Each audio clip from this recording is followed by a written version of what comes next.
Hello and welcome to the Never Heard of It podcast. I'm Craig Moorhead, and as always, I am joined by my good friend and co-host, Sean Harwell.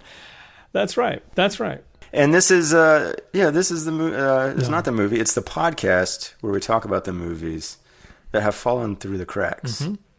Or is it, Craig? Well, today, Sean, it seems like maybe it's not so much that, because the movie we're going to talk about today is a $3 million indie movie premiered at Sundance a year ago and only made $40 million. Kind of sad. Only. Kind of sad. I feel bad for those guys. No, it got talked about a lot, and we're going to talk about it today, mainly because this is October. This is the month of Halloween and super scares. So we're going to try and scare everybody with our lack of knowledge about movies. Of course, we're talking about The Witch with two V's. The Witch. Beyond the fact that it did as well as it did at the box office for such a small film and had so much heat coming out of Sundance where it picked up a Best Director award, which is not a typical thing for Sundance for a horror movie to win that particular award. This movie, I think, is sitting at 91% on Rotten Tomatoes. If you care about that thing, it is definitely one of the best reviewed movies of the year. In fact, it is in the top 20 of reviewed 100 horror films, according to Rotten Tomatoes as well. Fair. That's fair. So it felt like, yes, this is a movie we'd heard of for sure. Everybody's heard of this thing. Yeah. But it just came out on Amazon Prime, new to streaming. It's October. We got to talk about The Witch. Let's talk about The Witch, Sean.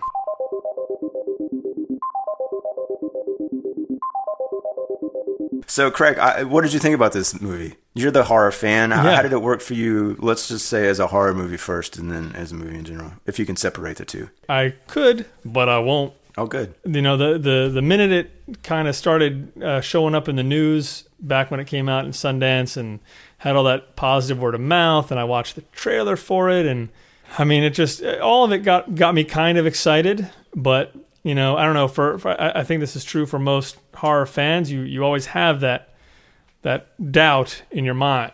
I was going to say, those expectations, yeah, they were really high for this one, I think. Yeah, but I got to say, I mean, I really liked this movie. This movie made me, as a horror fan, made me very happy. As a movie fan, it made me happy. Well, I want to ask specifically, did it scare you? Because I think that's the problem when you have lofty expectations for a horror movie. And, I even just thinking back to like Blair Witch when that came out, right?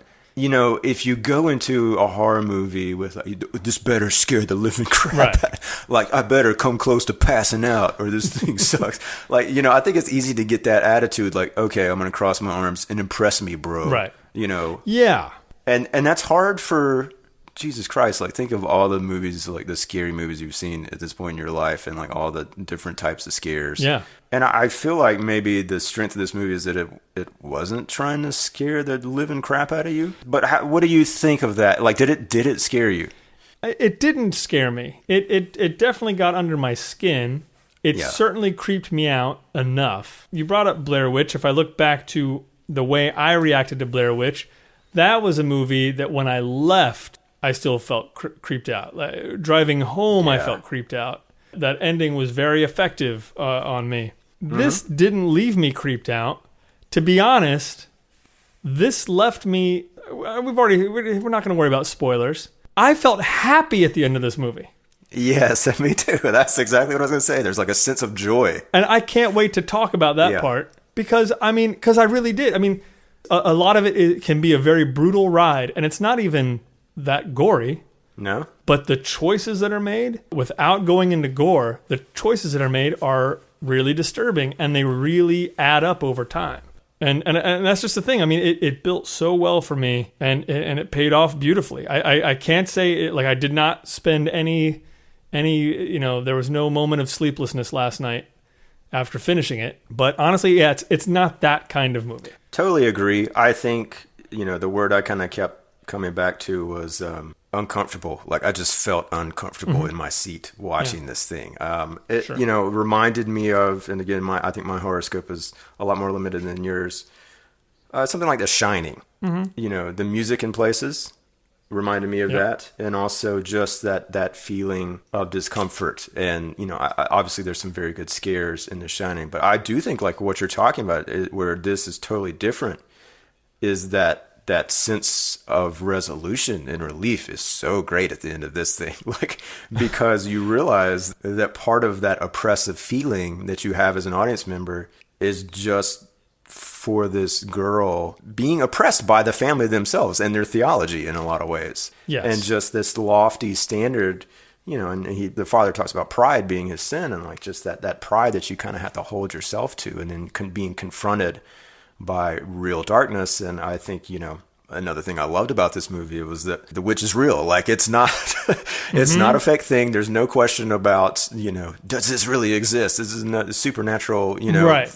Fooiness. Like, no, these are people exactly, yeah, that are Puritans. It doesn't hinge on, is it really happening or not? No, there is evil in this world that exists, and they're terrified of it, and you feel that terror. Yeah. And so I thought that was really cool. I think, we should say, because we maybe skipped this at the front. If you don't know The Witch and you're listening to this and you're not going to watch The Witch, probably like my wife, this is a movie, just a synopsis real quick. A family in 1630s New England is torn apart by the forces of witchcraft, black magic, and possession. A real simple synopsis from IMDb that I think is fairly accurate. In fact, the movie itself has a subtitle, which is a New England folktale. And, doing a little bit of research, it definitely seems like Robert Eggers, the director and writer, like that's his whole bag, man. He's big into research and period detail. I think his background is he's made several short films and worked as a production designer in theater and film, and a lot of just period stuff. I think he's a huge Poe fanatic, and made a short of The Telltale Heart. Yeah, so you see that in the details of this movie. Specifically, I think with the cinematography being a lot of stuff that apparently was just lit only by candles. And just daylight, yeah. The movie stars Anna Taylor-Joy, the young woman who plays Thomasin, which is a name I love, who I think plays the title character in that movie Morgan that you talked about. And she's great. Yeah, I mean, casting throughout this is fantastic.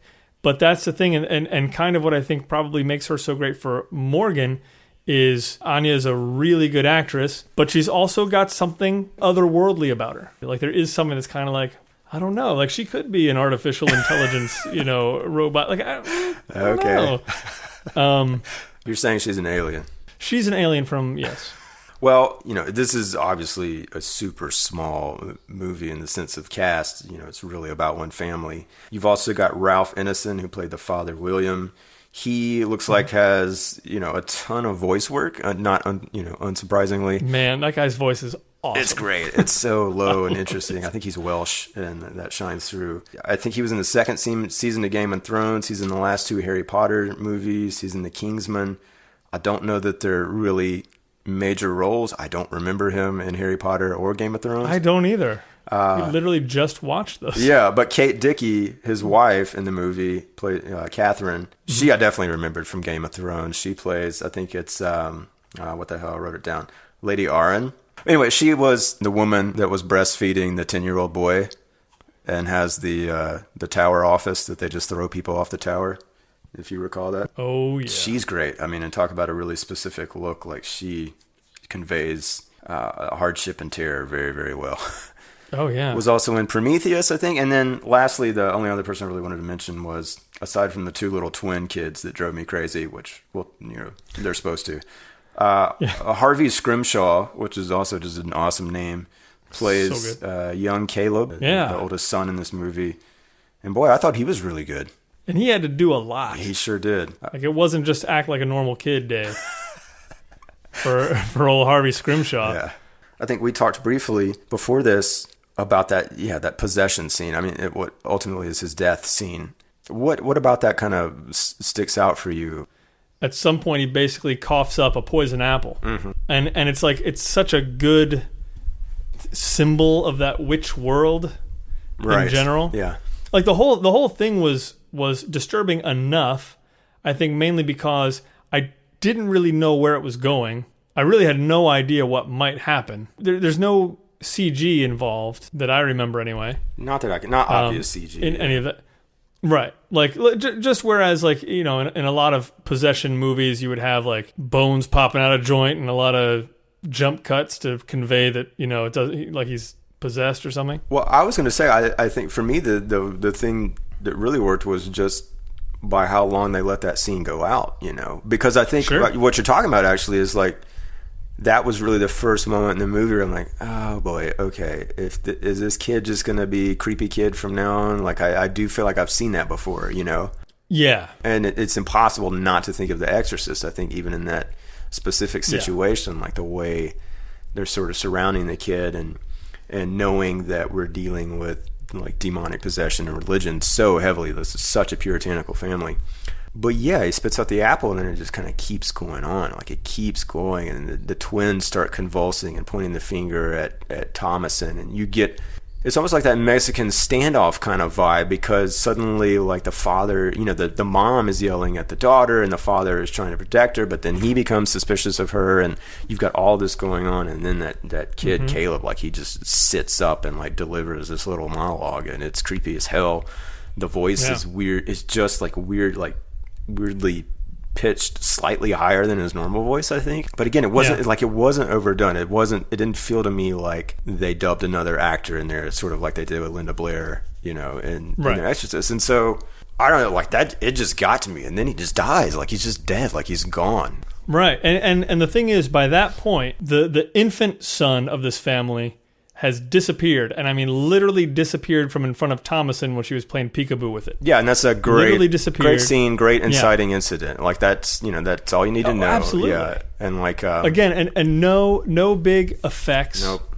It's a cut. I mean, that's all it is. Like it's editing. Yeah, and super effective because the second that baby's gone, you just have this. Your stomach just kind of drops. Then you see like later that night the witch doing her thing with that baby, which is fairly disturbing. But also, you're completely taking off the table whether this is just in everybody's minds or not. Yes, and really the important thing about that whole incident is what happens within the family, because now the mom has these bad feelings toward Thomason. Yeah, just residual bad feelings because you lost my infant, which just tore her guts out. She's just like. At the beginning of the movie, she's laying in the bed just crying and praying for the pain to stop, and it doesn't, and that just kind of keeps going, and then Thomason, to scare one of the twins, she starts talking about how she's the witch and she'll witch her if she, does something that she doesn't like, and so then the twins start talking about how she's the witch, and just within that family, that they're all so caught up in it. So by the time Caleb is there sick and the twins are accusing her of being a witch, it's like things are getting incredibly tense. Right, and that's another sort of great little bit of misdirect too, because at that point I was still able to go, well, wait a second, is this girl Thomason, is it possible that she is this other woman that we saw do this to the baby? Right. It's a witch. Sure. Like, is she some sort of shapeshifter or some shit? Yeah. And so again, like that's, I think, a savvy audience member, or not even savvy at this point, just like a slightly educated in film history audience member is going to, think that, like, okay, like, which one of these people is going to be accused of being the witch, And so there you get it, and yet it's not a red herring. Like, it's not. Yeah, I mean, it doesn't kill the idea that Thomason is the witch, because the witch is clearly a shapeshifter. Yep. Of some kind. And so and there's also this black goat that's on the farm that shows up at the farm Black one Phillip. day. The twins keep calling Black Phillip. They keep singing songs about Black Phillip, and as time goes along, you start to realize that Black Phillip is talking to them and saying all kinds of things, and eventually William has had enough of it. He locks the twins and Thomason in a shed outside with Black Phillip. Then what happens, Sean? Well, a lot of it, again, is like what this whole movie has done is it's using sound and it's using off-screen, fright. What I remember distinctly in those like early moments of that scene was, you hear something hit the ground outside of the shed. Then the next thing you know, the twins are kind of reacting. And because we're cross-cutting back to the house a bit with the father and the mother, I think the mother at this point is having the visions of seeing Caleb holding the baby Samuel. I say visions. I don't know if those were. I don't think that was like other witches sort of shifting into those kids. It felt like it was intended to be like a hallucination, like a nightmare. Well, yeah, there was something that Caleb said during his fevers. Yeah. At least about a raven, and that's kind of how all of that ends up turning out. Is mom tries to feed Sam on her breast, tries to breastfeed him, and then you kind of cut out to. There's just a crow, there's just a raven sitting there in her lap, like basically tearing her boob apart. Yeah, this poor actress, she's like your go-to if you need awful breastfeeding scenes. Kate Dickey. Yeah. She's killed it twice now. It's on the resume now.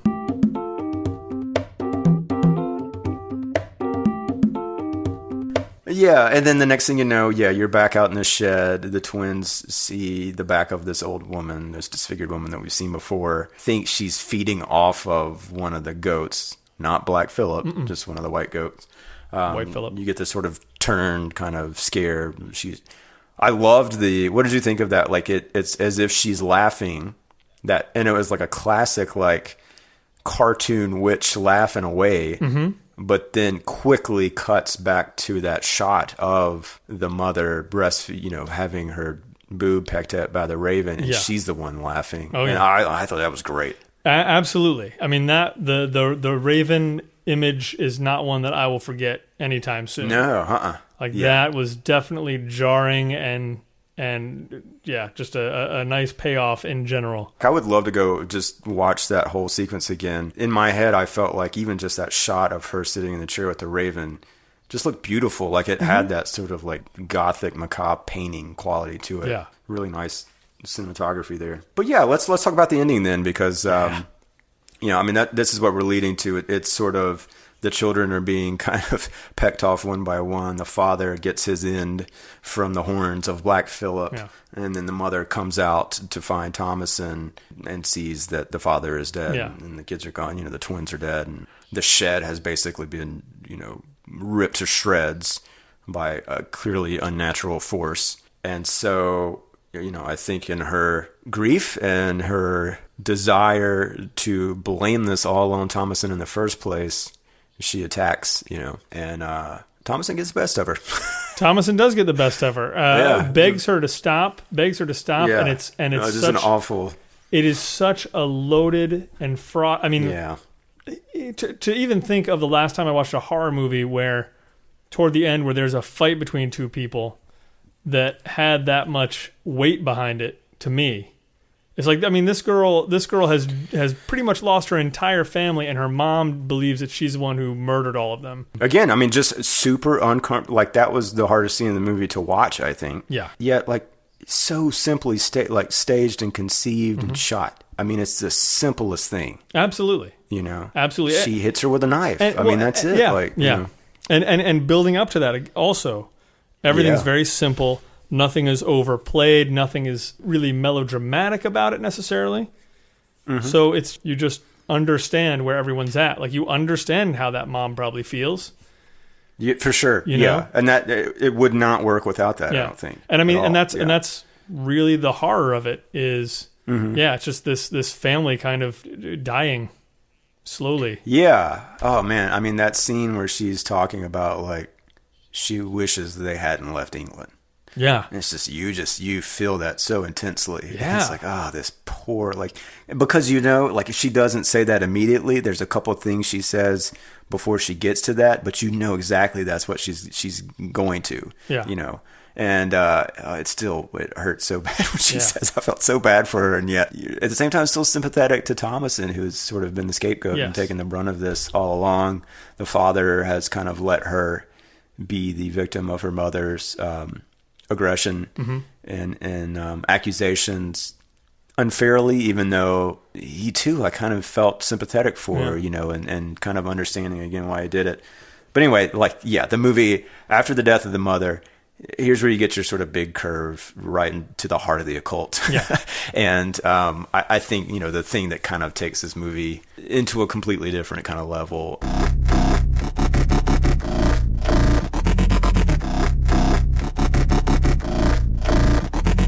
Thomason kills her mom goes inside, basically takes off the bloody clothes and lays her head down and like basically goes to sleep, wakes up at night and goes outside, and Black Phillip's just standing outside the shed, just looking at her.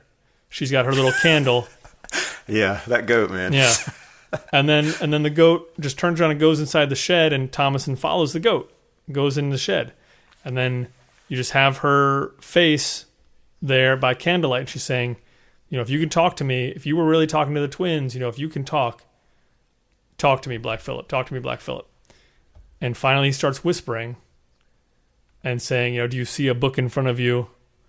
And this has been something that's happened a few times, mentioned a few times, something about putting your name in a book, which is the book of the devil, basically saying, that you're aligning with the devil. And sure enough, there's a book in front of her. And then there's someone walking in the shed, but you don't see a shot of the person really. You just kind of see them out of the corner of your eye, more or less. And so I think there's was there like a gloved hand, or I don't know, exactly. It's very, very dark. Well, like you kind of see boots, but it's like focused on the book. Yeah. You kind of see boots walk by, and then you see her again. Yeah, like a hand on her shoulder, and kind of see a face on the other side, but not really, not really the whole face. And asks her to take off her clothes, and she does. And she's just like, she's still kind of covered in her mom's blood. And then she walks, nude as the day she was born, out into the woods alongside Black Phillip. And he leads her to a fire surrounded by other nude ladies who are chanting and gyrating. Yes. And they're witches. You would have to presume. Witches in the woods. It's that or a rave. They're not the church choir, right? Or a rave. It's Burning Man.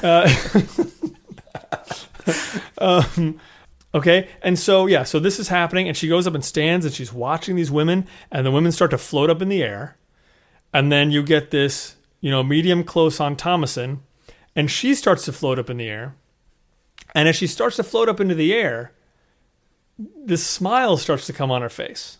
And it's a little bit of a teary smile, but it's this smile that's just like, it just seems like relief. And she's just floating in that shot. And then the last shot of the movie is you just see her just floating up like as tall as the trees, just floating way up in the sky. And then you're out.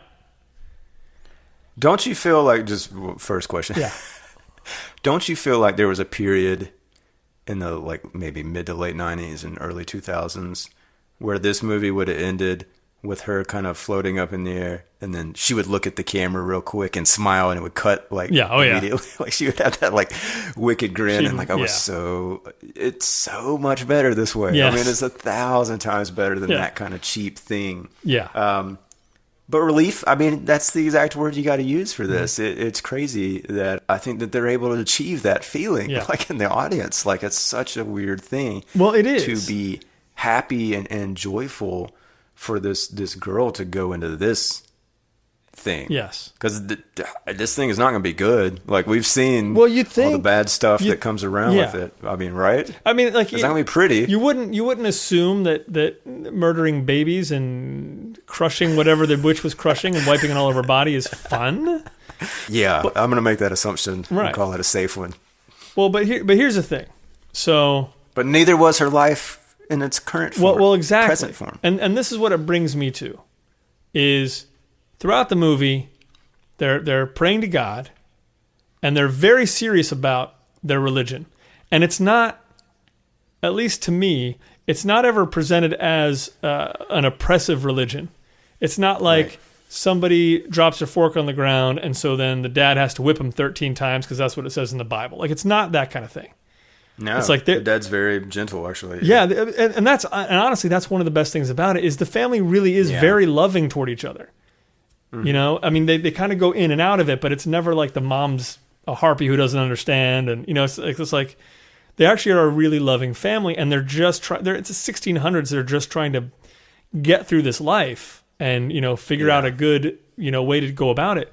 But there's so much fear of God and so much praying to God, and then in the end, what I was thinking was, okay, so they did all this praying to God, and the only person who shows up is the devil. And like, what does that mean? But then I thought, did God appear somewhere? And I was trying to go back through it in my mind to like figure out if there was a moment where God was actually represented. And I don't know. I mean, I think it's that's a good question. You know, I mean, there's so much use of the word sin in this thing it's interesting when you sort of see the embracing of that, you know, and it's like, in a way you kind of get it, because it's like, well, I'm already committing all these sins and being punished for them by living in this place where we can't even grow corn and we can't catch a rabbit, you know, and we're facing starvation and we're not seeing a reward. That, when like this other side comes and offers you, I think, what did he say? Like the chance to travel the world, and there was something about deliciousness. Like, do you want to live deliciously? Deliciously, which is a great line. I was like, I want to live deliciously. But yeah. Sorry, Craig, unless you get a black goat, like it ain't happening. It's probably not in the cards for me. But that is kind of the thing, you know. It seems like they fear the witch and they fear God. And they fear all these forces. So for me, it was like, when Thomasin gets out there and it's all sort of revealed to her and she just starts floating up in the air, that smile is just like I don't have to be afraid of this stuff anymore. Like, even though I may not be headed for the best place in the world, like, now I know, at least. Like, now I'm just not at the mercy of all these forces. Well, and I to the extent that I've even seen like a few reviews like talking about this in like feminist terms, where like, this is the only person in the entire movie who makes like an active kind of decision of their own. Like, every other decision is sort of being held under the pretense of this biblical code. You know? And here she is, you know, you could make the metaphor that's, you know, the patriarch or something like that. And, you know, here's this young woman taking matters into her own hand and choosing to be herself and like to be her own woman. And this whole thing, from what I've seen, like, that was not necessarily the filmmaker's intention, he said, but it sort of was leading to that point. It does work. Yeah, I mean, it does. Yeah, for sure.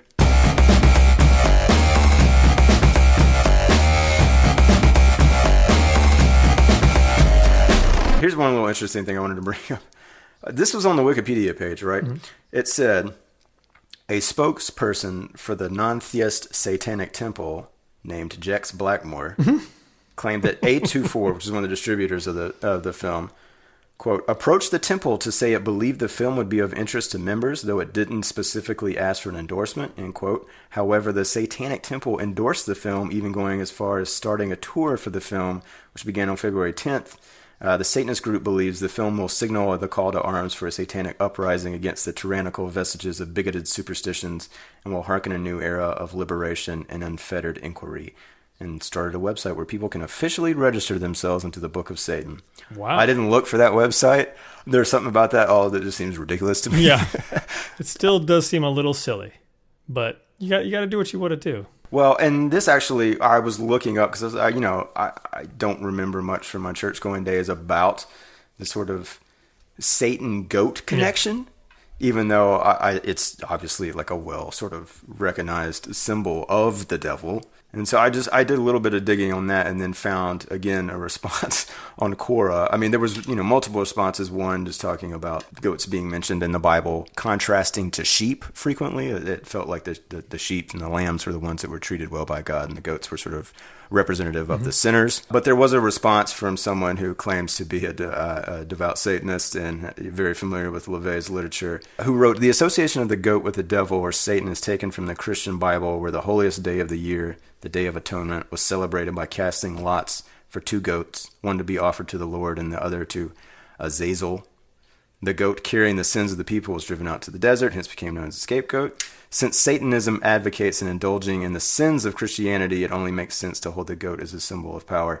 And the kind of thing that I really wanted to mention, like in relation to the end, was that sort of indulging in the sins. And like you sort of, I think that's tied into the relief of Thomasin that you feel as well. It's like, you do kind of want her to indulge a little. I mean, like, it's such an oppressive sort of way of life that, and the movie like has these little moments where Caleb is noticing just the bosom of Thomasin, and that comes up again in the mother's accusations. And then I thought it was interesting that when you have that scene where Caleb is greeted by the witch, she's of course like dead sexy and gorgeous and kisses him full in the mouth. And, you know, I mean, it's not hard for me to like think about like 10-year-old me, like, oh, that would be amazing, you know, until it isn't, obviously, you know, until the old creepy hand comes into frame. But I mean, that is part of why so much of this is effective. Like, you are definitely feeling two things about everything you're watching. And, you know, to go back actually a little bit to, we were talking about it being, you know, sort of a feminist story. You know, she's sort of liberated there at the end. There was something else, I want to say it was in The Guardian, where they were bringing up the fact that, you know, we're talking about a time of the Salem witch trials, which is kind of held up as, you know, one of the prime examples of mistreating women, deciding that they're witches. For and, you know, and then this is saying, oh no, they were right. There were witches. So. Yeah. You know, and then one of the things I read, like, oftentimes people were accused of being witches just out of sheer envy. Like, I guess there was a couple that had purchased, well, that and like they had purchased a lot of land, like, you know, a particular lot, and these people, you know, other people were like jealous of that or something, and so they must have been witches to be able to do that, you know, shit like that. And so, yeah, I do think like it's cool to play into all of that here, but then, like you're saying, like, no, they're also real. Yeah, that's interesting. Yeah, you know, I think, you know, to go back to all that Salem witch stuff, I mean, from what I could tell, like, even just with using the title with the two V's to spell the W the way he did, I guess that was taken from a Jacobean pamphlet on witchcraft, and there was other stuff in the text. A lot of the dialogue apparently was in like an end title card, wasn't it, where they talked about the dialogue being used from transcripts? I think so, yeah. Yeah, stuff like that. I don't know if you caught this or not. I actually turned on the subtitles when I watched this. Oh, I did too. The father said something about fain if I could blah, blah, blah, blah, blah. And I was like, what the hell is that? Like, you know, F-A-I-N. So I did look that one up, and that's like an adverb that means pleasure or gladly. And so it was like, gladly I would go. I think he was like saying, gladly I would go into town and do this if I knew for sure that it would, you know, warrant results. Right. But I loved all that. I thought all that was like really, I mean, it adds that sort of specificity, and it just helps put you in that moment, in that scene, you know, whereas if there were moments where it wasn't quite as clear or wasn't quite as deliberate, I think it would have pulled you out in a lot of ways.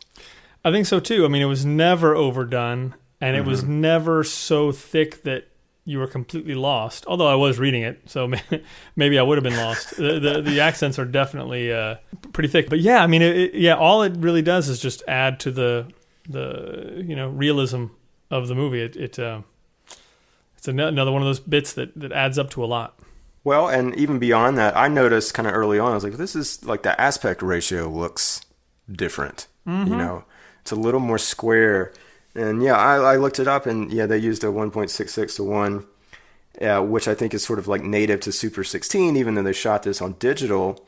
But the cinematographer, whose name is Jaron Blaschke, I think, said that they chose that because it has sort of a timeless look to it, but also he said that, you know, it added a benefit of making things like that house a little more claustrophobic because it's a little more square, and also gives you a little more room on the top, where it makes it feel like the trees are really looming over the characters. Sure. And I think there's multiple shots that kind of achieve that for sure. Yeah. And then also, I think it was it may have been the director, I have the quote here, but I don't remember who it said. It also hints at a world where people are always thinking about what is above them in terms of their theology. And, you know, I think that would sound highfalutin on a less effective film, but no, I think it's totally right. I mean, it was like I felt, you know, when I read that, I was like, oh, that makes total sense, and like I think I felt that, you know, like it was there. I 100% agree. Yeah. So I thought that was kind of cool. It sort of shows the care that went into that. I'm kind of excited. It sounds like this director had a sort of long gestating interest in doing a version of Nosferatu, and I think there was a moment where it looked like he may do that next, but then I found this quote where he said that he thought maybe in light of the success of The Witch, it would look really sort of like presumptuous and megalomaniacal to go and do something like remake the Nosferatu next, you know, as if he's like really earned the right to do that maybe. Yeah. But the quote, the reason I bring this up is because he said, the original is a masterpiece and it really doesn't objectively need to be done, but I've been obsessed with that film since I was a little kid. But Peter Jackson was obsessed with King Kong, and we saw how that turned out.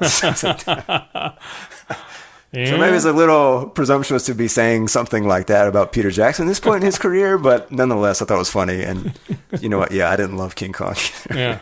Hey, you know what? I'd be happy if he would do another remake of Poltergeist. That would. Oh, well, maybe. I would feel great about that. Maybe. He's attached to something called The Night, which is sort of a medieval thing. And then there's also talk of doing a mini-series about Rasputin. So, yeah, I don't know. It seems like, obviously, this guy is going to be in demand. I mean, great return of profit on this movie, the Sundance Award, and then all the critical press. Yeah. One other thing I just wanted to mention was, did you notice how many producers there were listed on this movie? I didn't. Do you mean production companies or actual producers? No, just straight up producers. I guess that was at the end credits. Oh, okay. No, I did not. Did not hang around. I was too busy writing down my thoughts. It's at least 20. Wow. There's only like 5 listed here. I have like the Wikipedia page open. Oh no, go look at IMDb, and I'm sure like some of these. One of them is Chris Columbus and I think his wife Eleanor Columbus. Christopher Columbus? Yes, the same one, the same guy. I checked it. A lot of times those are producers who come in after the fact and have something to do with sort of the distribution side or the financing side. I think after maybe, I'm sure it was sold at Sundance or directly after. Well, I got to say, yeah, I mean, this is a $3 million movie with no major stars, and Robert Eggers is who?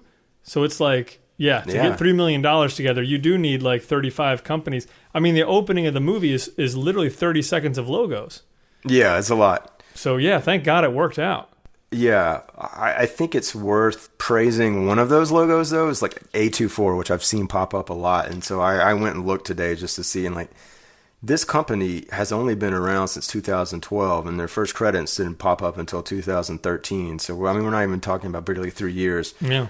They did Spring Breakers. They've got Spectacular Now, Enemy, Under the Skin, Most Violent Year, Ex Machina, Mississippi Grind, The End of the Tour, The Room, Green Room, The Lobster, De Palma, etc. They've done a really good job of picking their stuff. Yeah, it's nuts. I mean, clearly there's some people with some good taste, and it seems like they're promoting stuff in a way to get a return. I mean, some of those movies maybe didn't make quite as much as the others, but like Ex Machina had a pretty good run there. Mm-hmm. The Lobster's done pretty good this year. Green Room, The Room obviously won an Oscar. So it's nice that they're not just like choosing these movies and then not really doing much with them, you know, other than looking good on their resume for those who've actually seen the movies. But no, these movies are being seen by actual audiences, so that's great. Agreed.